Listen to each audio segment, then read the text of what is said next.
Coba deh kalau saya sebut kata lumba-lumba, apa yang langsung kepikiran? Pasti laut ya kan? Air biru, luas gitu. Tapi gimana kalau ternyata ada lumba-lumba yang rumahnya itu malah di sungai, di tengah hutan Kalimantan? Aneh kan? Yap, kamu nggak salah dengar. Negara kita ini ternyata nyimpen harta karun biologis yang super langka. Spesies lumba-lumba air tawar yang cuma ada di sini. Di negara kita doang, nggak ada di belahan dunia manapun. Ini 100% punya Indonesia. Dan inilah dia rumah mereka. Bukan Samudra Biru yang kita bayangin, tapi di sini, di aliran Sungai Mahakam, Kalimantan Timur. Kenalan yuk, ini dia si pesut Mahakam, mamalia air tawar yang luar biasa unik. Oke, sekarang kita kenalan lebih dekat lagi yuk sama si pesut ini. Apa sih yang bikin dia beda banget sama lumba-lumba yang biasa kita lihat di TV atau di laut? Dari penampilannya aja udah kelihatan beda. Kalau lumba-lumba laut kan moncongnya panjang. Nah, lupakan itu. Pesut Mahakam ini kepalanya bulet, gemesin gitu, warnanya abu-abu polos. Dan yang paling lucu, mukanya itu loh, kayak senyum terus. Tapi, jangan salah, di balik wajah ramahnya itu, mereka aslinya pemalu banget loh sama manusia. Nama ilmiahnya itu Orchaela brevirustris. Dan ini nih poin yang paling penting. Status mereka itu bukan cuma langka, tapi bener-bener salah satu mamalia air tawar paling langka di seluruh planet ini. Gak main-main kan? Kebiasaan mereka juga seru banget, sama kayak saudaranya di laut. Mereka napasnya lewat lubang di atas kepala yang namanya blowhole. Mereka juga hewan sosial, jadi senangnya berenang dalam kelompok-kelompok kecil dan ngobrolnya pakai suara klik sama siulan. Nah, buat makanannya, menu favorit mereka itu ikan, udang, bahkan cumi-cumi yang ada di sungai. Jadi, penting banget buat kita sadar kalau pesut Mahakam ini tuh lebih dari sekedar hewan. Mereka ini yaitu tadi harta karun hidup, warisan alam yang nggak ternilai harganya buat Kalimantan, dan tentunya buat kita semua sebagai bangsa Indonesia.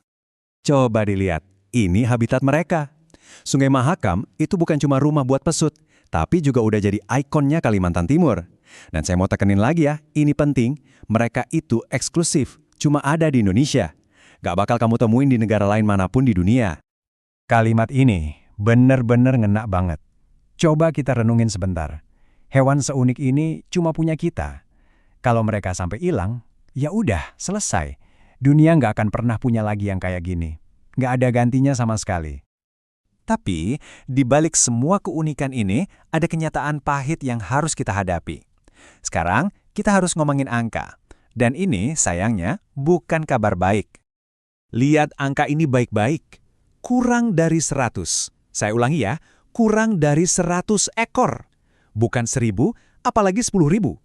Diperkirakan jumlah pesut Mahakam yang tersisa di alam liar itu bahkan nggak sampai 100. Biar kita punya gambaran segenting apa situasinya, coba kita bandingin. Kita kan sering dengar soal penyelamatan harimau atau gajah kan? Itu penting banget. Tapi populasi mereka meskipun sama-sama terancam, jumlahnya masih jauh lebih banyak dibanding si pesut. Ini artinya pesut Mahakam ada di level bahaya yang sangat-sangat kritis. Terus, kenapa kok bisa sampai segininya?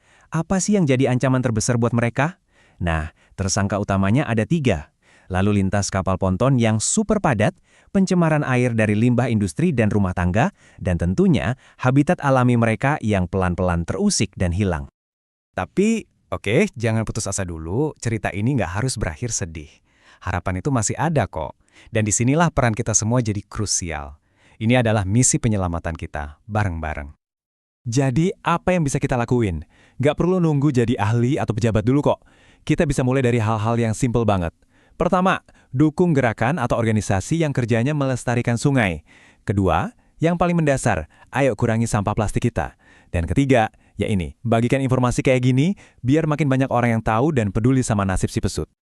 Dan tolong ingat ini, jangan pernah remehkan tindakan kecil. Setiap botol plastik yang nggak kita buang ke sungai, setiap informasi yang kita bagikan ke teman-teman kita, itu bisa jadi nafas tambahan, bisa jadi harapan terakhir buat pesut supaya bisa terus bertahan hidup. Masa depan dari senyuman mereka, nasib spesies yang cuma satu-satunya di dunia ini, pada akhirnya itu semua benar-benar ada di tangan kita, tergantung sama tindakan dan kepedulian kita hari ini. Jadi, pertanyaannya sekarang kembali ke kita semua. Apa kita mau diam aja dan ngebiarin harta karun tak ternilai ini hilang begitu saja selamanya? Saya rasa jawabannya harus tidak. Yuk kita tunjukkan kalau kita peduli. Kita bantu jaga mereka bersama-sama.